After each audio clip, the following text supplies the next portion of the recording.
সূর্য তখনও পুরোপুরি ওঠেনি, কিন্তু গ্রামের বাইরে ছড়িয়ে থাকা আবর্জনার স্তূপের মধ্যে এক রোগা পাতলা লোক ছেঁড়া কামিজ আর পুরনো বস্তা নিয়ে ঝুঁকে পড়ে কিছু খুঁজছিল। নাম তার সেলিম, যাকে গ্রামবাসী নিকাম্মা বা অলস বলে ডাকত। বাচ্চারা হাসত, দেখো কাবাডিওয়ালা এসে গেছে। সে কিছু বলতো না, শুধু চুপচাপ সেখান থেকে চলে যেত। ঘরে উনুন জ্বলত না, কথা বলার মতো কেউ ছিল না। স্ত্রী বহু বছর আগে বাচ্চাদের নিয়ে বাপের বাড়ি চলে গিয়েছিল। আমাদের চ্যানেলকে তারপর থেকে সাবস্ক্রাইব ওই করেন। পুরো ঘরে সে একাই থাকত। সেদিনও সেলিম আবর্জনার স্তূপে একটি নতুন কোণ বেছে নিল। কাঠি দিয়ে মাটি উল্টাতে উল্টাতে হঠাৎ তার নজরে এক অদ্ভুত জিনিস পড়ল। একটি বস্তা, একেবারে পরিষ্কার, প্রায় নতুন, না আছে কাদা না কোনো দাগ। ওপরে মোটা রশির গিঁট শক্ত করে বাঁধা ছিল। কে ফেলেছে এটা, সে বিড়বিড় করল। কিন্তু যখন সে ওটা টানার চেষ্টা করল, বস্তার ওজন অদ্ভুত লাগল, যেন ভেতরে কিছু কঠিন বস্তু আছে। সে ভাবল হয়তো ভেতরে কাপড় হবে। চারদিকে নজর বুলিয়ে সে নিশ্চিত হলো যে কেউ দেখছে কিনা। তারপর বস্তাটিকে ধীরে ধীরে কিনারে সরিয়ে নিল, যেখানে ধোঁয়ার কুয়াশা তাকে লুকিয়ে রাখতে পারে। সে রশি খুলল, বস্তাটি খুলল, আর তার দম আটকে গেল। ভেতরে প্লাস্টিকে মোড়ানো টাকার বান্ডিল ছিল। সে কাঁপতে থাকা হাতে একটি প্যাকেট খুলল। 500 টাকার নতুন নোটের বান্ডিল দেখে তার চোখ ধাঁধিয়ে গেল। সে হাঁটু গেড়ে বসে পড়ল, হাত দিয়ে নোটগুলো ছুঁয়ে দেখল। এটা কি সত্যি? সে নিজেকে জিজ্ঞেস করল। তার হাত কাঁপতে লাগলো। সে চারদিকে তাকালো, কোথাও কেউ দেখে ফেলছে না তো। কিছু মুহূর্ত পর সে গভীর শ্বাস নিল এবং সিদ্ধান্ত নিয়ে নিল। বস্তাটি আবার বাঁধল, পিঠে তুলে নিল এবং কুঁড়ে ঘরের দিকে হাঁটতে শুরু করল। রাস্তায় প্রতিটি শব্দ তার কাছে সন্দেহের মতো মনে হচ্ছিল। কুকুরের ডাক, কারোর কথা বলা। ঘরে পৌঁছানো মাত্রই সে কুঁড়ে ঘরের দরজা ভেতর থেকে বন্ধ করে দিল। বস্তাটি কোনায় রেখে চাটাই দিয়ে ঢেকে দিল। সেলিমের বুক এমনভাবে ধরফর করছিল যেন বুক চিরে বাইরে বেরিয়ে আসবে। বারবার সে ঘরের দরজা দিয়ে উঁকি দিচ্ছিল, কোথাও কেউ পেছনে চলে আসেনি তো। যখন সে নিশ্চিত হলো যে আশেপাশে কেউ নেই, তখন সে ধীরে ধীরে বস্তাটির পাশে বসল। হাত কাঁপছিল, কিন্তু সাহস সঞ্চয় করে রশি খুলল। যেমনই বস্তাটি খুলল, ভেতরের চমক তার চোখ ধাঁধিয়ে দিল। নোটের বান্ডিলগুলো একটির চেয়ে একটি তাজা ও নতুন। সেলিম একটি বান্ডিল বের করল এবং গুনতে শুরু করল। গুনতে গুনতে তার ঠোঁট শুকিয়ে গেল। শুধু একটি বান্ডিলে 1 লক্ষ টাকা। সে আন্দাজ করল কমপক্ষে 30-40 কোটি তো হবেই। এটা ভাবতেই তার মাথা স্তব্ধ হয়ে গেল। এত টাকা কোনো সাধারণ মানুষ ফেলে যেতে পারে না, সে বিড়বিড় করল। তার ভেতরে ভয়ের এক ঢেউ বয়ে গেল। হয়তো এটা কোনো বড় লোক, কোনো নেতা বা গুন্ডার হবে। যদি তারা খুঁজতে শুরু করে তবে কি হবে? এই ভাবনায় তার শরীর ঘামে ভিজে গেল।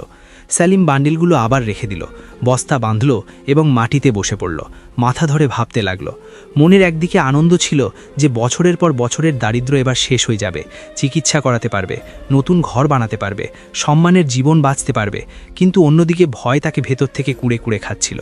যদি কেউ জানতে পারে তবে লোকে তাকে চোর বলবে, পুলিশ ধরে নেবে, অথবা আসল মালিক চলে আসবে। সারা রাত সে জেগে রইল। সে নিজেকে সান্ত্বনা দিল, যদি কাল শুধু একটা বান্ডিল বের করে চিকিৎসা করিয়ে নি, তবে কার কি জানা হবে। ডাক্তার প্রথমবার তাকে সম্মানের সাথে বসালেন, ওষুধ দিলেন এবং বললেন চিকিৎসা সম্ভব। বহু বছর পর সেলিমের মুখে এক অকৃত্রিম হাসি ফুটে উঠল।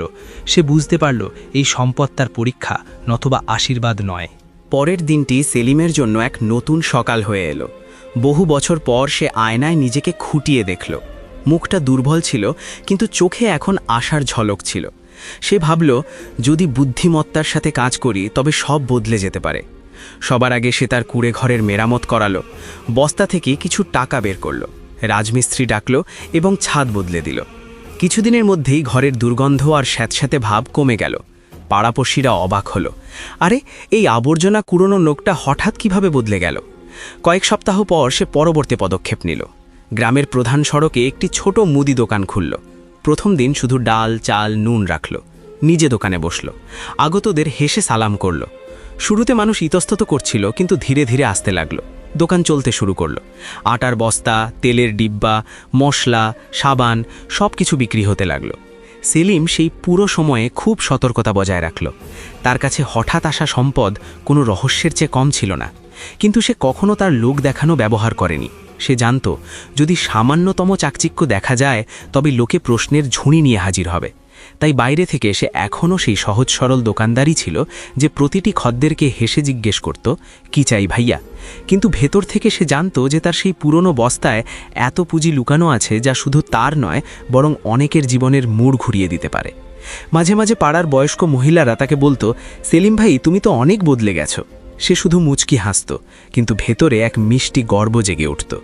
আসলে কার খারাপ লাগে যখন পৃথিবী আপনার বদল দেখে? ধীরে ধীরে সে ব্যবসা বাড়ালো।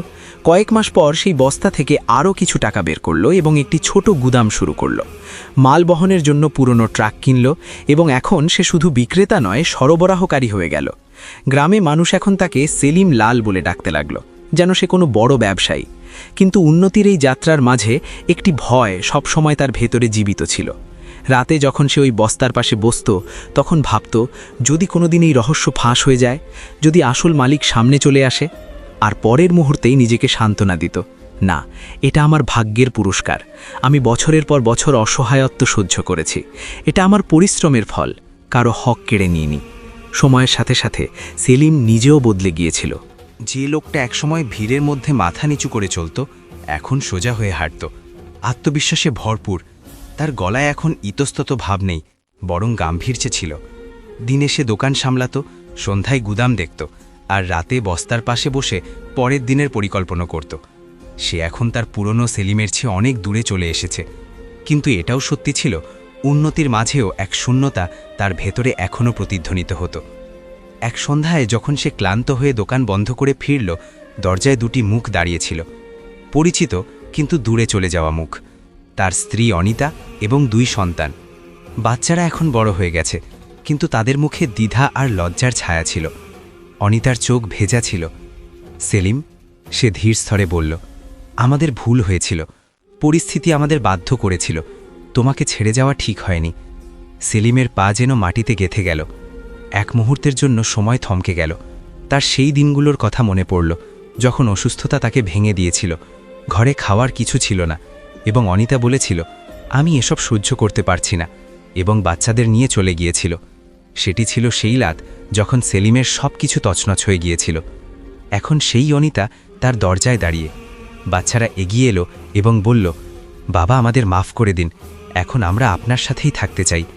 সেলিমের বুক কেঁপে উঠল। একদিকে সে পিতা ছিল, যার সন্তানদের বুকে জড়িয়ে ধরার আকাঙ্ক্ষা ছিল, অন্যদিকে সে সেই ভেঙে যাওয়া মানুষটা ছিল যাকে ছেড়ে দেওয়া হয়েছিল। তাদের ফিরে আসা কি সত্যিই ভালোবাসা ছিল, নাকি এখন সম্পদের চমক তাদের ফিরিয়ে এনেছে? এই প্রশ্ন তাকে ভেতর পর্যন্ত বিঁধল। সে শীতল স্তরে বলল, যখন আমি খালি হাতে ছিলাম, তোমরা সবাই চলে গিয়েছিলে। এখন যখন আমার কাছে কিছু আছে, তখন ফিরে এসেছ। এটা কি ভালোবাসা নাকি লোভ? অনিতার চোখ দিয়ে জল গড়িয়ে পড়ল। না সেলিম, এখন আমরা সত্যিই অনুতপ্ত। বাচ্চাদের তোমার ছায়া দরকার। সেলিম দৃষ্টি নিচু করল। ভেতরে আগ্নেয়গিরির মতো তোলপাড় চলছিল।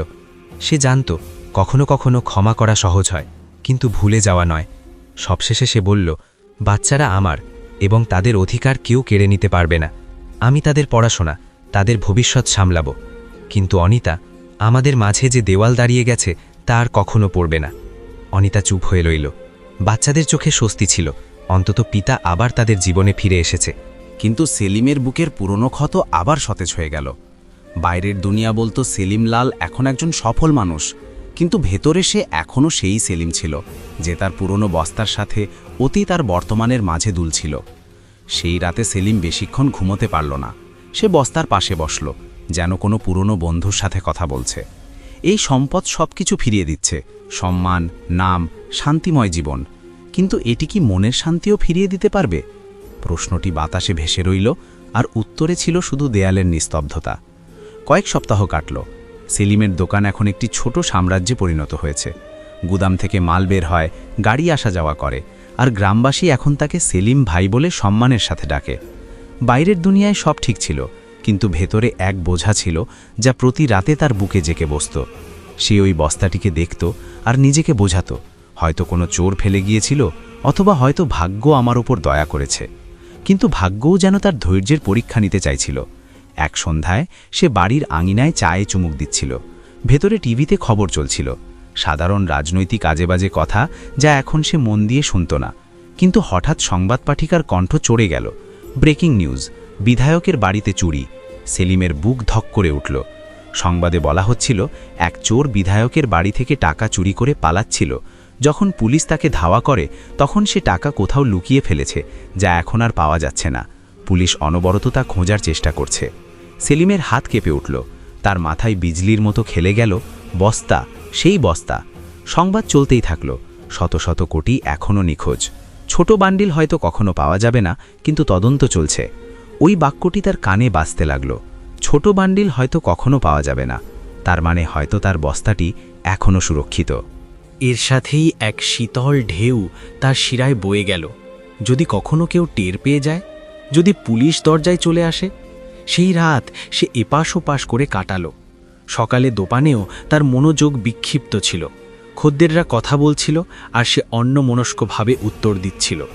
মনে শুধু অঙ্ক জ্বলছিল, যদি সব লুকানো থাকে তবে বেঁচে যাব, কিন্তু যদি রহস্য ফাঁস হয়ে যায় তবে সব শেষ।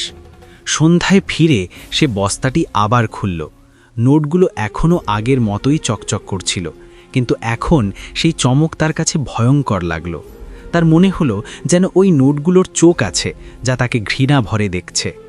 সেলিম বান্ডিলগুলো আবার রেখে দিল এবং নিজেকে বলল, এই সম্পদ আমাকে বাঁচাতেও পারে, আবার ধ্বংসও করতে পারে।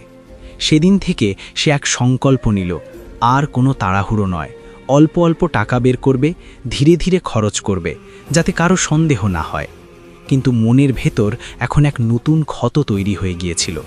প্রতিবার যখন সে নোট গুনত, তার হাত যেন কাঁপত। তবুও জীবন চলতে থাকল। এরই মধ্যে একদিন পাশের গ্রাম থেকে এক লোক সওদা নিতে এলো। সাথে ছিল তার বোন সলোনি, সাধারণ এক নারী। 2 বছর আগে সে তার স্বামীকে অসুস্থতায় হারিয়েছে এবং এখন ভাইয়ের সাথে কাজকর্ম সামলাচ্ছে। সেলিম যখন প্রথমবার তার সাথে কথা বলল, তখন সে অদ্ভুত শান্তি অনুভব করল। সলোনির কথায় না কোনো লোক দেখানো ছিল, না কোনো মতলব। সে সেলিমকে একজন ব্যবসায়ী নয়, একজন মানুষ হিসাবে দেখত। ধীরে ধীরে সে দোকানে আসতে লাগল, কখনো ভাইয়ের সাথে, কখনো একা। প্রতিবার তার কথার ঢঙে এক সহজ বিনম্রতা থাকত, যা সেলিমের দিনের ক্লান্তি দূর করে দিত। একদিন সলোনি হেসে বলল, আপনি খুব পরিশ্রমী সেলিমজি, গ্রামে সবাই আপনাকে সম্মান করে। সেলিম সেই মুহূর্তে শুধু হাসল, কিন্তু তার ভেতরে এক অবক্ত অনুভূতি জেগে উঠল। হয়তো টাকা মানুষকে সুরক্ষিত করতে পারে, কিন্তু কারো আপনত্বই তাকে বাঁচিয়ে রাখে। যখন সলোনি হেসে বলল, আপনি খুব সম্মানীয় একজন মানুষ, তখন সেলিমের ভেতরটা যেন গলে গেল। বহু বছর পর কেউ সম্মান দিয়েছিল, তাও একজন সুন্দরী নারী। তার বুকে যেন শীতলতা নেমে এলো। ধীরে ধীরে দুজনের মাঝে এক নরম সম্পর্ক গড়ে উঠতে লাগল। স্যালোনি শুধু শুনত না, সে বুঝত।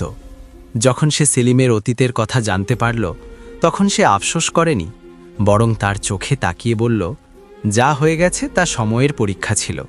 এখন জরুরি হলো তুমি সামনে এগিয়ে যাও। এই শব্দগুলো সেলিমের ভেতরে যেন নতুন কোনো প্রদীপ জ্বালিয়ে দিল। কয়েক মাস পর সে এক সিদ্ধান্ত নিল, সে স্যালোনিকে বিয়ে করবে। গ্রামে এই খবর শোনামাত্র নানা রকম কথা শুরু হলো। কেউ টিপ্পনি কাটল, আবর্জনা কুড়োনো লোক এখন নতুন বিবি আনবে। তো কেউ হেসে বলল, চলো অন্তত এই বেচারার জীবনে আলো তো এলো। সেলিম কোনো কথার উত্তর আমাদের দিল না। চ্যানেলকে সে সাবস্ক্রাইব জানত করেন। এই বিয়ে শুধু সঙ্গী পাওয়ার জন্য নয়, বরং নিজেকে নতুন জীবন দেওয়ার জন্য। বিয়ে খুব সাদামাটাভাবে হলো। না ছিল ব্যান্ড বাজনা, না ছিল ভোজের ভিড়, শুধু দুজন সাক্ষী, কিছু ফুল আর 2 হৃদয়ের নতুন শুরু। স্যালোনি আসার পর সেলিমের ঘর যেন নিঃশ্বাস নিতে শুরু করল। যখন সেলিম দোকান থেকে ক্লান্ত হয়ে ফিরত, তখন স্যালোনি হেসে দরজা খুলত। ওই হাসি দামি ছিল না, আবার কৃত্রিমও ছিল না। এই ছোট ছোট বিষয়গুলো সেলিমকে সেই শান্তি দিল, যা কোনো সম্পদ দিয়ে কেনা যায় না। তবুও যখন রাত গভীর হতো আর স্যালোনি ঘুমিয়ে পড়ত, সেলিমের মন আবার সেই বস্তার পাশে গিয়ে বসত। ওই বস্তা তাকে স্বস্তি নিতে দিচ্ছিল না। প্রতিবার নোটের চমক তাকে মনে করিয়ে দিত এই সম্পদ পবিত্র নয়। সে ভাবত, যদি এই টাকা কোনো অপরাধের সাথে জড়িত থাকে, তবে এর থেকে আমি শান্তি পাব কিভাবে? এই চিন্তাই ধীরে ধীরে তাকে এক বড় সিদ্ধান্তের দিকে নিয়ে গেল। সেলিম ঠিক করল, এখন এই টাকা শুধু তার থাকবে না, এটি অন্যদের কাজে আসবে। তার ভালো মতো মনে ছিল যে দারিদ্র্য কিভাবে মানুষের সম্মান পর্যন্ত কেড়ে নেয়। সেই টিপ্পনি, সেই অবজ্ঞা, সেই দিনগুলো যখন ক্লিনিকের কর্মচারী তাকে ঘৃণার চোখে দেখত, সবকিছু তার স্মৃতিতে এখনও জীবন্ত ছিল। আর তারপর এক সকালে সে প্রথম পদক্ষেপ নিল। গ্রামের পুরনো মসজিদ বৃষ্টির সময় চুইয়ে পানি পড়ত। নামাজিদের প্রায়ই ছাতা নিয়ে ভেতরে যেতে হতো। সেলিম চুপচাপ দান করা শুরু করল। যখন অঙ্কটি বেশ বড় হলো তখন সে নিজের নাম সামনে আনল। গ্রামে শোরগোল পড়ে গেল। সেই সেলিম যে ময়লা কুড়াতো, এত টাকা কোত্থেকে এলো? কেউ টিপ্পনি কাটল, কেউ সন্দেহ প্রকাশ করল, হয়তো জুয়ায় জিতেছে। কিন্তু যেমন যেমন মসজিদের দেওয়াল উঠতে লাগল, সেলিমের নিয়ত পরিষ্কার হতে লাগল। মানুষ দেখল সে দেখানোর জন্য নয়, বরং অকৃত্রিম মনে সাহায্য করছে। ধীরে ধীরে সমালোচনা থেমে গেল এবং গ্রামের মানুষ এখন তাকে সেলিম মিয়া বলে সম্মান দিতে লাগল। যে মানুষটিকে একসময় সমাজ প্রত্যাখ্যান করেছিল, এখন সে সমাজের আশ্রয় হয়ে গেল। সেলিম তার জীবনে আরও একটি বড় পদক্ষেপ নিল। এবার সে টাকা দিয়ে নয়, হৃদয় দিয়ে বিনিয়োগ করার সিদ্ধান্ত নিল। সে ঘোষণা করল, আমি গ্রামে একটি স্কুল খুলব, যেখানে প্রতিটি দরিদ্র শিশু কোনো বেতন ছাড়াই পড়তে পারবে।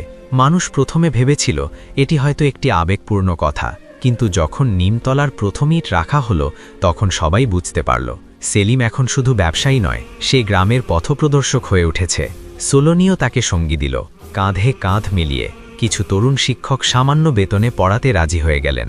কেউ বলতো এ তো অলৌকিক ব্যাপার, কেউ দোয়া দিত খোদা যেন এমন মানুষকে শান্তিতে রাখেন। সেলিম বাকি থাকা টাকা আরও ব্যবসায় বিনিয়োগ করল এবং এভাবে করতে করতে সে এখন সত্যিই একজন খুব ধনী মানুষ হয়ে উঠল। এখন তার সেই বস্তার কোনো প্রয়োজন ছিল না। এখন তার আয়ই এত বেশি ছিল যে সে এখন বিলিয়ন টাকার ব্যবসা করত। কিন্তু তবুও সে আল্লাহর শকর আদায় করত এবং গরিবদের সাহায্য করত। সে তার প্রথম স্ত্রী ও ছেলেমেয়েদের লন্ডনে একটি বড় বাংলো আর একটি হোটেল বানিয়ে দিল। তার প্রথম স্ত্রীও তার ছেলেমেয়েদের নিয়ে সুখে থাকতে লাগল। যদি সেলিমের এই গল্প আপনাকেও ভাবতে বাধ্য করে যে সততা, অনুশোচনা আর মঙ্গলের মাঝে মানুষের আসল সংগ্রাম কি হয়, তাহলে একটি লাইক অবশ্যই দেবেন। কমেন্টে জানান আপনি যদি সেলিমের জায়গায় হতেন তবে কি করতেন। ভুল পথে আসা টাকা দিয়ে করা মঙ্গল কাজ কি সঠিক বলে গণ্য হতে পারে? আপনার মতামত আমাদের জন্য খুব মূল্যবান। আর হ্যাঁ, এমন সব হৃদয় ছোঁয়া গল্প দেখার জন্য চ্যানেলটি সাবস্ক্রাইব করুন এবং নোটিফিকেশন অন করে নিন, যাতে পরবর্তী গল্প সরাসরি আপনার মোবাইল স্ক্রিনে পৌঁছে যায়।